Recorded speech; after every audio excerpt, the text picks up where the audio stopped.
I was actually a deacon postgrad when my daughter was doing year 12. I thought, well, I've got to stay home every night. I was a single parent at that point and, cook dinner, and I'd probably end up with a drinking problem, having a little wine because I didn't really like cooking. So I thought I'd better enroll in something. So I enrolled online. Sorry to Melbourne University. You made me come to class. That wasn't going to work in a senior exec role. So I chose deacon.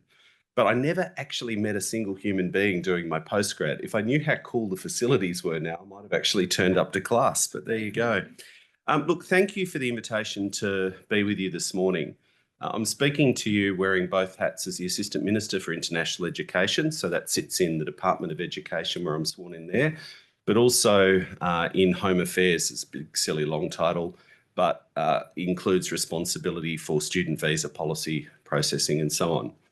The Prime Minister decided to create the role in education as a way of trying to bring the various parts of government together. Having worked in government for a large part of my career at senior levels in Victoria, it doesn't matter how you organise government departments. Actually, the challenge is getting the bits to work together, like any big institution, universities or elsewhere. So whilst I have a series of direct responsibilities, I also try and take a bit of a lead in herding the cats across foreign affairs, trade, certainly dual skills. Treasury always have a view on everything, including housing, economic and so on. Look, a few kind of contextual remarks. Some of you I will have met before, some I haven't. But I fell in love with international education by accident well over 10 years ago when I was working in the Victorian government. My job got abolished when I think it was NAPFUN became Premier, abolished our department, and literally my job went in four different directions to four departments. So you kind of got to surf the wave. And I ended up in economic development, which included responsibility for international aid, migration, employment, and so on, evolved to be a bunch of industry policy as well. But it should not be a partisan issue. Overwhelmingly, it's been a wonderful thing for our country, often despite or in the absence of government attention. Sometimes we've got to pay it attention for good or bad reasons. But, it really is something that Australians can be proud of, despite at times, unfortunately, becoming a bit of a political football. It's, the statistics are well known, and often there's a focus on the economy. $51 billion export sector, more than 250,000 jobs. That's more direct jobs than mining or agriculture and so on. But the focus on the economic, and I know you have bottom lines that you've got to work with, certainly from a GDP point of view, we pay great attention to it. The value for Australia, for institutions, but for Australia as a whole and students includes, not the urban myth of taking our kids places at uni, but actually funding our kids places at uni, increasingly funding capital, funding our high quality global research and so on. But the focus on the economic often obscures the tangible but harder to value and less appreciated aspects of this sector. Soft power, as DFAT call it. Over 1.5 million students from Southeast Asia and China alone educated in Australia in the last 20 years. Over 3 million students over the last decade globally. They're big numbers. And many, not most, but many of those students go on to be, in my view, perhaps as a cohort, the highest value migrants that our country gets. Pretty good deal for Australia that the home country pays for those horribly expensive first 20 years of life, often the first post-school qualification. And then the young person, often with great sacrifice from their family, choose to come to our country. I'll emphasise the word choose and come back to that in a moment. Choose to come to our country and pay good money for an Australian quality education. And then some of them translate into skill shortage areas of the economy and work for the next 40 plus years and pay tax. That's actually an incredibly good deal for Australia. And with an ageing population and all the pressures we know, we need some of that. Not everyone. I'm always upfront with students, and this does go to marketing and the promise that we make. We cannot sell false hope. Most students will have to go home. That's going to remain the case while we run a large onshore student program and capped, necessarily so migration program. So always got to be upfront about that. And I don't think we should ever recreate a hard link between a student visa and a permanent migration outcome. We tried that 20 years ago. It was a bloody disaster. It took years to clean up from creating that link. But the internationalisation increasingly, for reasons I'll touch on in a moment, has to go two ways. It's Australian student mobility, but it's also transnational delivery. It's one of the logical consequences of a managed growth system, managing the number of students onshore, that institutions and entities will naturally look to grow opportunities offshore. That's a good thing too. If I wrap all of this up, and I'm giving some thought to this, always welcome views. We are due to do a new framework next year sometime. We sort of put that on hold about 12 months ago. We did a draft, got some things, and then had to deal with some other issues, but we'll go back to the framework, strategy, whatever you want to call it. I am interested in the idea of repositioning the sector now in the next phase of its maturing is really a core part of our statecraft, because we've got the traditional 4 pillars: defence, foreign affairs, trade and aid. Increasingly, when you think about the scale of Australian international education and the impact both onshore and offshore, you can think of it as part of our statecraft, its own pillar in its own right. It is of a scale. It's it's a big sector, but also it's a key enabler for so much of what we aim to do in foreign affairs, trade and aid. Success, though, relies on a ruthless focus on quality and a great student experience. We are a premium destination. Cost of living in Australia has always been structurally high. I don't make that as any sort of short-term comment, but we're a high-income, high-wealth country. And we have to maintain that status, that reputation, but also the reality of the promise that we make to students, that they get a good world-class education with a great student experience. Now, I'm not going to in any way pretend to be an expert in the business of marketing. You've already tipped me off. There's a lot of people who know a lot more than me about marketing, but I do remember some of the research we did when I was running Study Melbourne over a decade ago, that this is a sector more than most that relies on word of mouth marketing, and it's a pipeline effect. You're constantly recruiting and people are constantly falling out the other end of the pipeline in the natural cycle of things. And so the reality of the student experience can drive a virtuous cycle, or as we know, when incidents can be beaten up, can drive negative market shocks offshore. So I just want to share a little bit of context with you then, policy and political. Whilst I said it shouldn't be a partisan issue, I would observe that the previous government, perhaps Prime Minister Abbott, was kind of benign. Turnbull was really good with this sector, but Morrison was dreadful. That was a terrible period of both public policy, but also the marketing and reputation. There were multiple press conferences where students got blamed for the government's failure to invest in infrastructure. You know, that famous one, if you can't get a seat on the train or a spot on the freeway, blame the international students. Students literally got told to go home. Not a dream environment for people trying to market Australia when the Prime Minister of the country tells students to go home. We contrasted that. The lobsters got their own plane to fly to China. The students got told to go home. The lobsters are a very small part of the economy. The students are a lot larger, but there you go. I can't imagine, though, political leaders or others talking about any of our other large export sectors in that way, let alone ones that involve actual human beings, often vulnerable young human beings. So we did inherit what I'd describe as a policy mess. Post-COVID, I think I spoke at the AIEC a few years ago, and it was a bit countercultural and not popular, but I'll claim somewhat prescient, where I said a number of times that I was concerned we were going to need to prune the tree to save the tree. And at that point, remember, we were coming out of COVID, the borders reopened, everyone was so excited, the numbers were going north, it was great, the students were coming back. But when you dug into the numbers, a couple of things jumped out. The rate of growth was starting to look like an unsustainable bubble, just a line going like that. And the parts of the sector that were growing relative to others were deeply concerning. We were seeing an explosion of growth at the bottom end of the private vet sector, and some of the less reputable ELICOS providers. Like, they were sort of alarm bells. So the numbers we were concerned were becoming unsustainable. The second thing was the shocking misuse of the student visa system. Multiple independent reviews, human trafficking, migration scams, work scams, exploitation, completely unacceptable, organised crime and so on. There's a classified and an unclassified version, but, you know, trust me, I'm a politician, it's not good. Thank you for laughing. Work rights, if I'd pick one really terrible public policy decision in this space that the previous government made, it was, in my view, not universally agreed, restaurant catering industry have a very different view, it was to uncap student work rights. It's so corrupted the student recruitment pipeline that the Department of Home Affairs had no chance. Like, you saw an explosion of applications. Was it May 22? You had more students apply from Nepal than from China. What are you going to do? Like, you know, half of them are dodgy. So you've got to dial down the risk appetite and start rejecting people. I mean, you do the best you can, but it was the uncapped work rights that drove this corruption of the student pipeline. A lot of that is still working its way through onshore through the appeals system now. There's a long tail when you get something wrong in the visa system. And also, and this is an issue we still see and we're worried about, and we'll go to the integrity legislation that we'll be reintroducing very soon.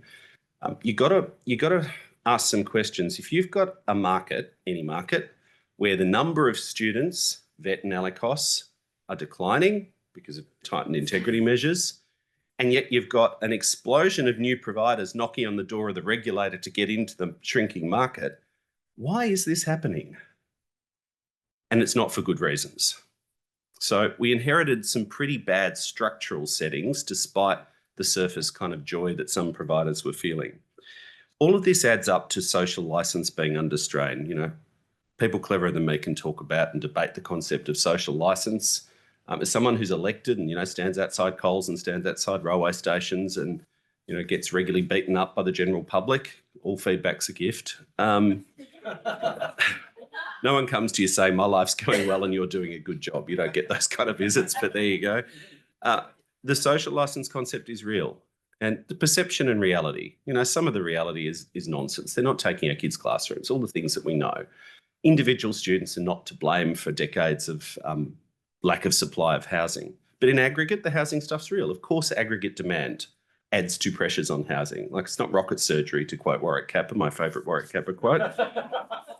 So all of this context has meant we have had to make tough decisions, which haven't always delighted your institutions or the sector, but we stand by them. We've tightened the integrity settings on visas. We've introduced the national planning level. You could politely describe it as a not cap.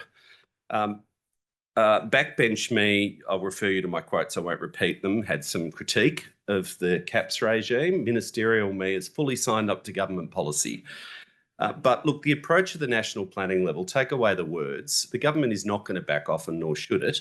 This is where backbench me and ministerial me are consistent with being committed to managing the size and the shape of the onshore student market, manage sustainable growth. So the good news, we do believe that, albeit with blunt instruments, such are the legislative tools that we have, growth is returning to more sustainable levels. We've seen a 29% drop last year in the number of student visas, about a 15% drop in commencements.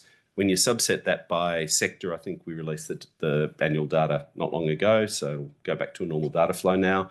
Higher ed's about steady, 2% up, something like that. Schools was about steady, tiny dip. Vet and ALICOS took a haircut. So what it adds up to is rebaselining at a more sustainable level.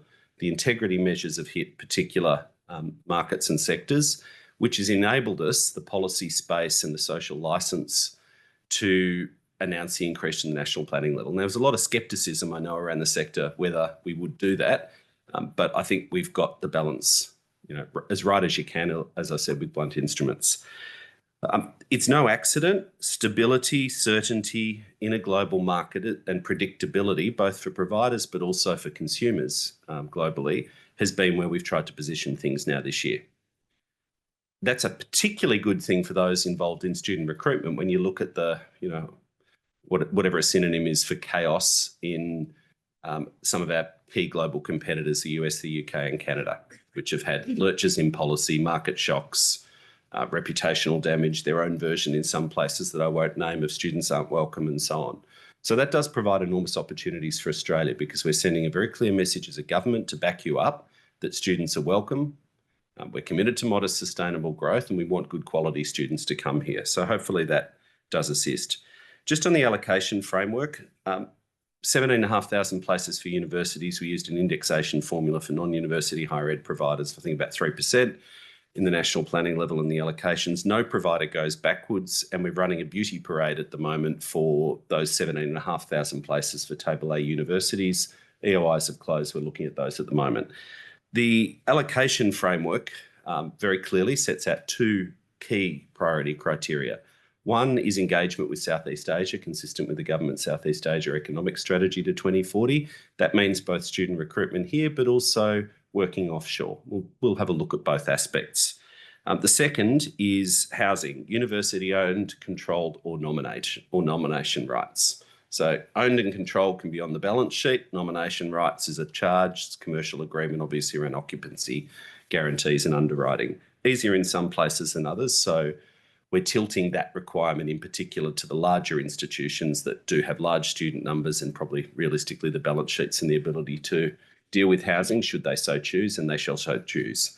I can say, if you think about it at the moment, the policy frame of having the government manage the growth, it's been observed to me that our economic and foreign policy interests may run in one direction, but the social licence issues often mitigate against that.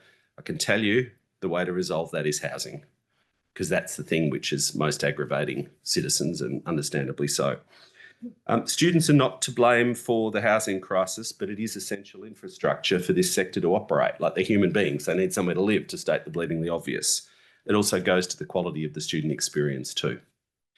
Why Southeast Asia? Well, it is about soft power. Now, we've dined out for decades as a country that we've educated the elite of Southeast Asia to go back to their home country and lead the business sector. Increasingly, that is not true. And that really worries us.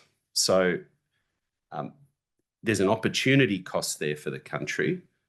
And there's also, whilst I said growth's returning to sustainable levels, there's more work to do on composition, so market diversification, distribution. You know, I'm not naive. I understand students aren't widgets that you can just take from a capital city and plonk in a regional area. We can change the incentives. There is more we can do. We can allow the institutions some stability to grow back to where they were in many cases. But there is an issue with distribution as well as integrity. So we've got a bit to do. National planning level exemptions, if you haven't caught it, we've added 3 new exemptions. So all of the previous exemptions stay there: PhDs, Masters by Research, Timor-Leste, Foreign Affairs, Defence Scholarships, standalone ALICOS and so on. We've added pathway students from recognised university pathway colleges. So we've had a working group. We've got a definition so it can't become a new giant rort. Secondary schools onshore, so outside the national planning level to transition in. I did check that it's not super easy to set up a secondary school, so we're not going to, have Melbourne Uni and Sydney University high schools pop up as feeders. So we thought about that. Don't get too excited. And sorry, I'm just picking on the big elephants who do a wonderful job. Sorry to all of you. Closures. So obviously it was just a silly unintended consequence that if a provider closed, then their students should be able to go somewhere without worrying about the limits. 2027, we're envisaging that the higher education sector will be in a transition to be overseen by ATEC, the New Tertiary Education Commission, in the case of public universities managed through mission compacts, in the case of others managed through some kind of an allocation framework or understanding. Just a touch on a few other issues and then see the discussion. We will soon be introducing a new integrity bill. As I touched on earlier, we do have serious concerns about integrity coming out of the Parkinson Review, the Nixon Review and the Trade Subcommittee report in the previous Parliament. There are significant reforms we've already done, but there is a lot more to do, and that does go to amendments to the ESOS bill. So I think as a starting point, if you're curious what will be in that bill, it'd be very similar to parts 1 to 6 of the previous bill that lapsed in the Senate. So fit and proper person tests and cross-ownership rules. Also wiping out onshore agent commissions for transfers.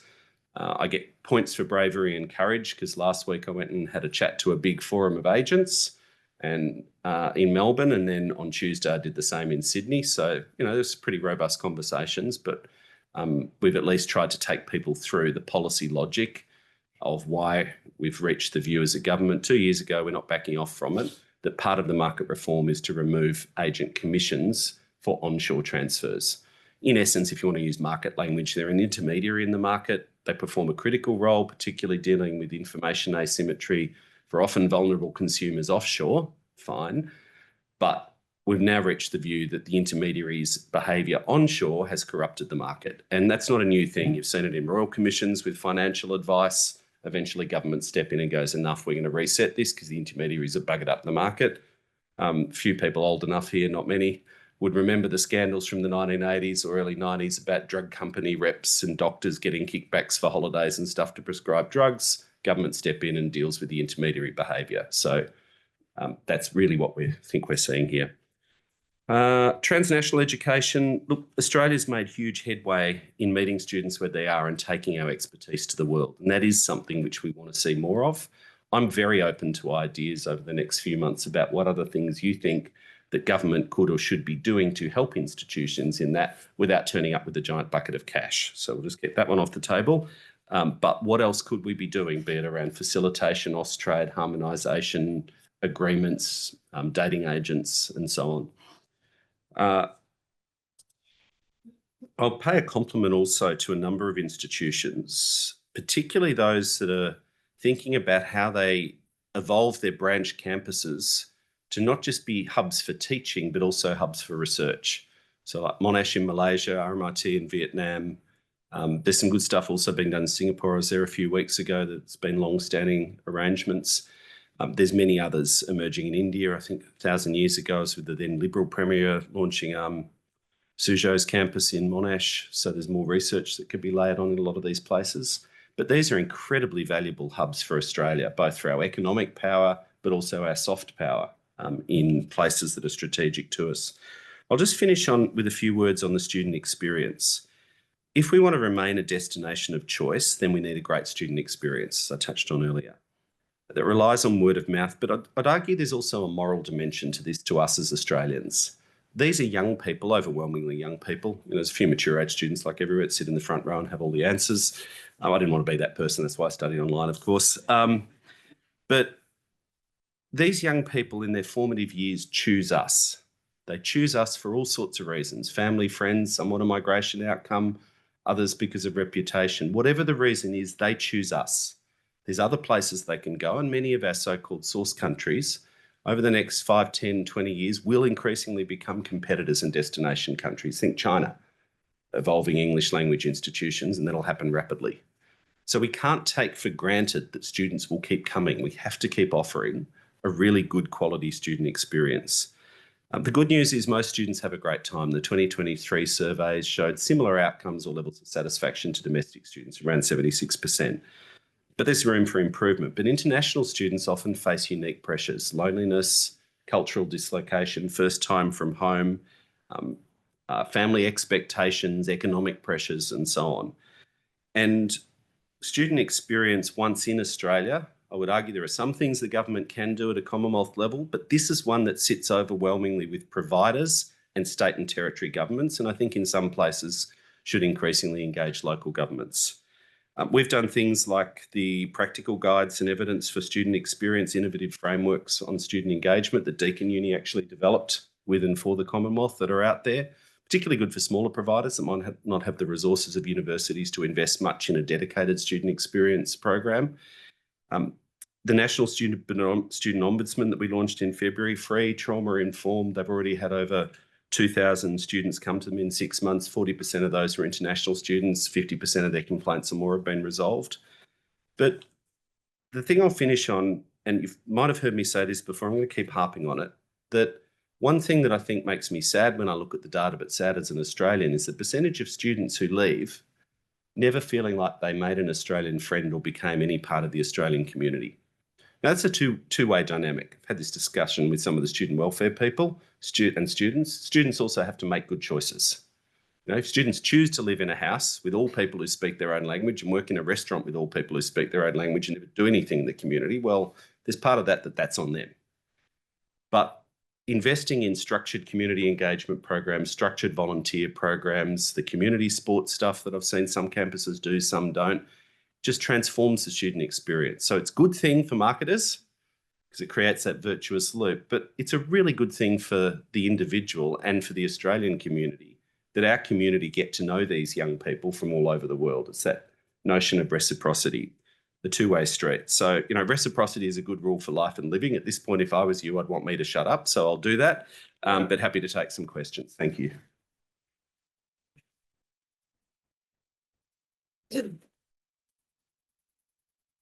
Thanks very much, Julian. I'll kick off with a couple of questions initially. Housing, it came up a couple of times in your speech, and it's something I'm glad you noticed. About.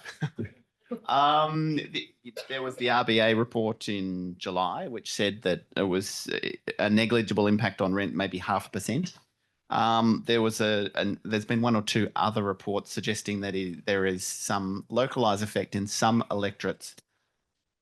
There's also a sense in the sector from many people that housing has been a convenient excuse, that international students have been the victim of and dealing with immigration concerns overall, and they're the easiest lever.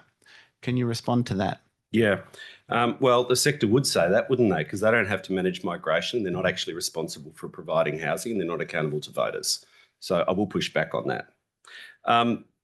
Look, the RBA's point in aggregate is right, and I think I touched on that in my remarks, that in aggregate, any given part of the migration program that you can point to has a tiny, tiny effect, because you're adding a marginality on top of the existing population and existing housing stock. Even if we had no migration, we'd still need some new houses because household sizes are falling on average. I used to run metropolitan planning in a former life, like it's just demographics, preferences change. It's a function of affluence that more people choose to live alone and so on. So you still need some more houses. But it's very easy and cute for any given part of the migration program. Working holiday makers say the same, and employers say the same about skilled migrants, and any given part can make the same argument. But in aggregate, net population growth does have an impact on the housing market. I mean, it's just patent nonsense to argue otherwise. So you also acknowledge there rightly, I think, the distributional question. Sure, there's not international students living in most suburbs in the country, but they are living en masse in certain parts of cities, including where we need key workers and others. So someone in the department used a shorthand and says, yeah, but the Randwick problem. So you can pick particular parts of our major cities where there's a particular issue. And actually, some of the worst housing issues I've seen is in some of the fast-growing regional centres where we haven't had the investment in housing. Employers are literally buying old motels and things and converting them for key worker housing because they can't run their businesses. So I'll just maintain, I'll maintain the consistent policy argument. Individual students are not to blame. In aggregate, I do believe the level of growth that we're accommodating is sustainable, but we do need to see more serious attention by the larger institutions on investing in housing. The average ratio, and we've started collecting data on this for university-owned, controlled or operated or nomination rights, the average ratio is about 1 to 17. Now, there are some institutions that are great. They're at 1 to 7, 1 to 10. There's some that are in key located areas that are at 1 to 65. That's taking the piss. Thank you. Excellent. So on to Jacinta Allen's visit to China this week. She said her 3 priorities for the state's new China strategy: education, education, education. She said her views are well known in the federal government on her keenness to see more students come to the state. What's going to be your response when she comes knocking after China? Well, her views are well known and we agree with them. So that's the first point. Australia, the focus on Southeast Asia cannot and should not be taken as saying, and we don't want students from China, or we don't want students from India. That's not what the policy says, and that's not what we're saying. The issue, though, I touched in my remarks earlier on, whilst the aggregate numbers now have re-baselined and we can return to modest sustainable growth, we do have issues with composition, with distribution and integrity. So integrity we can deal with in a particular way, and we'll just keep doing whatever we need to do to manage that. The distribution and composition, though, I just want to unpick those words because it goes to how Premier Allen's views can be reconciled with our policy. Distribution does mean distribution and sharing the benefits across all of our high quality institutions. And we do see an over-concentration of students from certain markets in some institutions. We think that's a problem. We think it's a problem both from business risk, and I do have to question some of the governance regimes that university councils or senates are putting around university management. Where's the articulated policy that's published and thought about that says what we want to create is a university with this percentage international, this percentage domestic, and what's our mix in postgrad and undergrad, and what's our mix by faculty, and what's our articulated view on courses. Now, I can understand the arguments some institutions or vice-chancellors make to me that, well, we want to keep our undergrad at 25%. I'm making up a number. Well, I'm not. Some have said that, some say 35, whatever. That's fine. Have a number, but have a policy and have thought about it. And we think our postgrad business is a globalised business and it's like LSE or whatever. Okay, well, that's a policy. But even within that, what kind of student experience are you offering to domestic students when 90% of the students in a class are from one other country? Now, maybe that's okay in a globalised business, but not if you're selling false advertising and you don't tell people up front. So the point that we're making, and I think it is reconcilable with the Victorian government's advocacy, and it's not just Victorian government, every state government's had us for more students, I get that. Literally everyone. I chaired the State and Territory Migration Ministers meeting in Melbourne on Friday, and they all want more places in the Skilled and Regional program, right? So we're pretty familiar with this argument. But we do want to see a couple of things. We want to see the business risk managed for an institution. Like if you're running a business and all your customers are coming from one place or most of them, like any audit and finance and risk committee would go, what are you doing here? Like this is a bit of a risk. One of the vice-chancellors said to me, oh yeah, but our strategy, we've got a whole lot of cash in the bank. So if it goes bad, well, that's a terrible strategy in my view. But anyway, there you go. I understand that students from some countries are more profitable than students from other countries, but that goes to how you engineer your business. There's not some inherent God, oh, well, the students just turned up. Who was I to turn them away? As one vice-chancellor said to me, it was horrible. They just turned up. I said, oh, that's why we've got 70-something% from one country. Oh, they just turned up. I thought you issued them a COE. There you go. So there's a business market concentration risk. There's a student experience question for domestic students as well as the international students. But there's also an opportunity cost for the country. These are public institutions. We are moving to an era of more managed growth with the Commission, where we want to see university system governed in the public interest and in the national interest. We don't want to swing the pendulum back to Soviet style. We're going to plan everything from Canberra, but it is a more managed system. And part of the public interest, in our view, means that we diversify the student experience in each institution. So I want to see more students from China, but I want to see them spread across more of our great institutions. One last question from me before we go to the floor. So you touched on governance there, and do you think I wriggled out of the Australian article well there? But I meant what I said. It was some of that talking point is just, it's just some trolley media articles, but it's a good question to go to for people in this room. So absolutely. So governance. The Damien Carla this morning said the key to unlocking better funding for universities is recognising that there is a governance problem. More government funding will essentially flow if universities can sort out their governance. What's your thoughts on that? So there are governance issues in universities. I'm a glass half full guy with respect to universities, right? Yes, they've got an absolutely critical core role for society in teaching and education. That's a critical part of the mission.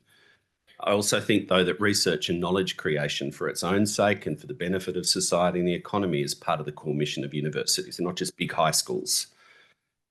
But when you look at many of the issues which we're seeing, there's perception and the reality, but there is a social license question. It's not unique to Australia. There's an anti-intellectualism across a lot of the Western world. But anyone knows if you're managing a conflict of interest, say, a perceived conflict of interest still needs to be managed. If that's what society perceives about the reputation of our universities, then we need to do something about it. And Jason Clare was really, I thought, constructive and direct, and he's very focused on this when he said to the Higher Education Summit, I encourage Vice-Chancellors not to be defensive around this. And I say that to you, to everyone working in the sector. Don't be defensive. The government's not here trying to beat you up. We're not trying to talk you down. We are trying to work with you to unpick. There are some genuine issues. There will be in any sector. Like you go and you have a big look at governance, of course you'll find things you can improve. Like think about it as things we can improve. There are good practices in the sector and there's not great practices, so we can learn more from each other. But don't be defensive about it. There are things that we can improve together, and I think we can deal with some of those social license questions, and that will help us all. Just on international education governance, I think I touched on most of it earlier. I've been doing a little bit of work with John Pollers, who's the Chancellor of Swinburne University, who chairs the University Chancellors' Council. I actually didn't know there was such a thing, but who knew? I went to this thing at Government House, not because I usually go to things at Government House, but I happened to be in Canberra and had a spare hour, and my interim advisor had never been to Government House. I said, oh, come on, it's kind of fun. It'll be nice scones, might steal a serviette with a crown on if you're lucky, that kind of thing. Anyway, it was actually a really good thing to go to because I met John. The Governor-General was giving a reception for University Chancellors. And so it's got me thinking a bit about the role of senates or councils in governing the business of international. It's a big part of the mission. We need to make sure that there's specialist skills sitting on university councils, and above all else, that there's a properly thoughtful, articulated policy that sits over it. So UQ, I point to as a great example. Peter Hoy, when he was Vice-Chancellor there, did a lot of this, and Peter Varghese, the Chancellor, sharpened it up. They've set really clear limits for management. You can't recruit more than 40% of students in this faculty or that faculty from China, and it drives diversification. That's the governance body taking responsibility for what management are doing, and it's been a good thing. Hint, hint. Questions? Oh, sorry, it's not just China. There are examples you can go to where we have an overconcentration from India, there's a couple from Nepal, one from Bhutan. So it's a consistent point. I'm not dealing with any particular market. G'day, James Martin from Insider. If these anti-migration rallies continue, how do we make sure international students feel safe and welcome to Australia?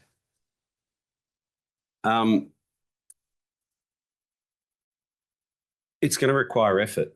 I represent a seat in southeast Melbourne, which includes a lot of the city of Greater Dandenong, the most multicultural part of Australia. And, there are people who rightly feel scared. They question their own belonging to our country. Yesterday was Australian Citizenship Day, and I messaged Tony Burke late last night. I said, I made 800 new citizens today. He's like, respect, I did 1,000. I'm like, yeah, well, you're the boss. There you go. They're the most wonderful occasions because increasingly you see the diversity. I finished the night in Yarra and Stonington. And, I used to be an inner city mayor 27 years ago or something, a long time ago when I was 12. And the diversity now is flowing through. It's not from any country. You're seeing it increasingly. We're a multicultural country. And so that's context. To give the answer, though, to your question, there is a very small fringe element of every human society that is racist, that either are scared of people who are different. It's in every society on the planet. There's also really worrying rise in far-right extremism around the democratic world.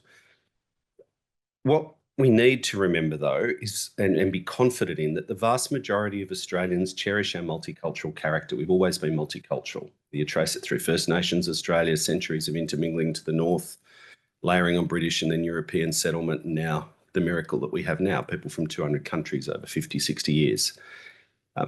But there are the challenge for leadership at the moment is not to let the views of this extremist fringe who are driving these rallies and misusing grievances around outsiders. It's as old as Australia. Go through economic cycles. Whenever there's a problem from the 1800s, it was the Irish, it was the this, it was the that. It's always blame the outsider. And unfortunately, it's part of our national character, for better or worse, at times that the last group in the door copped it worse.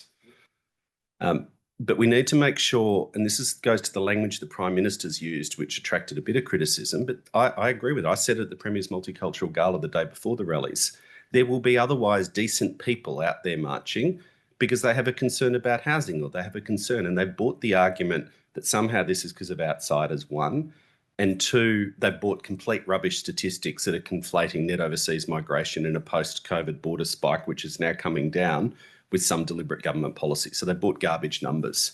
So there's a task for us to be talking to the people at the fringes and inoculating them against getting sucked in by the populist far right. But for the rest of us, it's about leadership. It's about being confident that most Australians are decent, they're not racist, they cherish our multicultural character, and telling people that they're welcome and safe. So I'm doing a lot of that at the moment. Thanks for your time today. My name's Erin Molly. I'm from Campus Review. UTS has said it's going to go ahead with their plan to cut courses, including public health and education courses. At a Senate inquiry last week, its Vice-Chancellor said that, well, we have to do that because they're not making money, and we've taken our international education offerings taken a big hit. Do you think, just on that social license piece, universities need to be governing themselves differently financially? Is that a feasible thing, or is it a okay thing for its vice chancellor to say?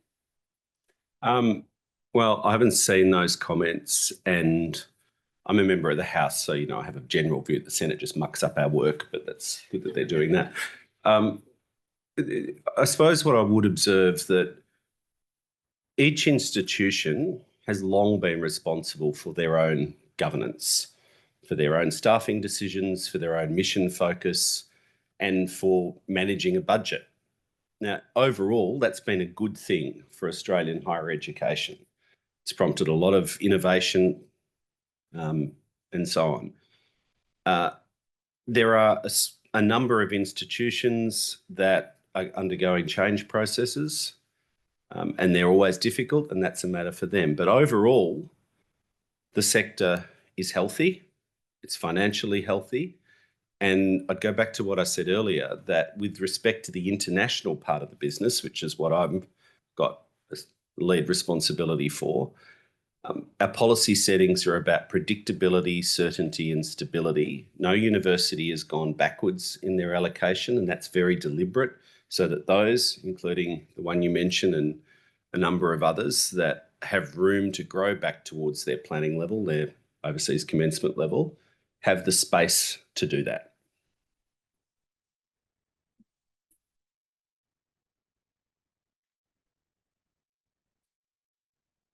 After from you, having the international students revenue, usually the university will actually reinvest that for the good of the country, because we do actually want to increase the research. But now having the requirement to support the housing as well, that put some resource to now allocated for that housing requirement. What's your suggestion probably to make sure that we can still serve the country to increase the research capability as well as meeting the requirement that you just mentioned? Yeah, look, it's a very fair question, and there's no perfect answer to it, because the answer will vary by institution and circumstance. I mean, to be blunt, I agree. There are always trade-offs when you're managing the allocation of capital or cash flow, and it's not a magic pudding. Part of government is about, budgets are about choices. Lots of things we'd like to do, and you've got to make the choice. Success feels like you're equally disappointing everyone some days, but there you go. So I tried to be nuanced in what I said earlier, but also in the allocation framework with respect to housing, by particularly leaning into the larger institutions that have very large student numbers. And there would be quite reasonably a higher expectation on those institutions if they want to grow, and even a percentage growth is a bigger number when you're starting from a bigger denominator, that they focus more on the housing. We're also realistic. I'll give you the example of nomination rights. The point you make can go to balance sheet if you're investing in research infrastructure. Some of the vice chancellors have sort of argued that point to me, but it can also go to cash flow. So nomination rights are effectively an underwriting and occupancy guarantee for a purpose-built student accommodation provider or college or whatever. The cost of those nomination rights is a commercial arrangement between the institution and the housing provider, and it will vary significantly depending on the scale, the geographical location, the risk that the housing provider think that they're taking, and so on. So we are realistic that it's always going to be harder, say, for a regional institution to underpin occupancy guarantees, because the private sector is going to price that higher, because they'll just see it as a higher risk, because there's no residual asset value at the end of the asset life. Like it's complicated. But I think the answer is, it's a bit like a fortune cookie, or how long's a piece of string. Yes, there are trade-offs, but there are always going to be these trade-offs between investing in assets, funding research, investing in your teaching quality, and so on. We are not, I think, unreasonably saying that if you want to access more growth and therefore more cash flow and profit, to use a market term, then you need to think about housing as critical infrastructure to access that growth. So there you go.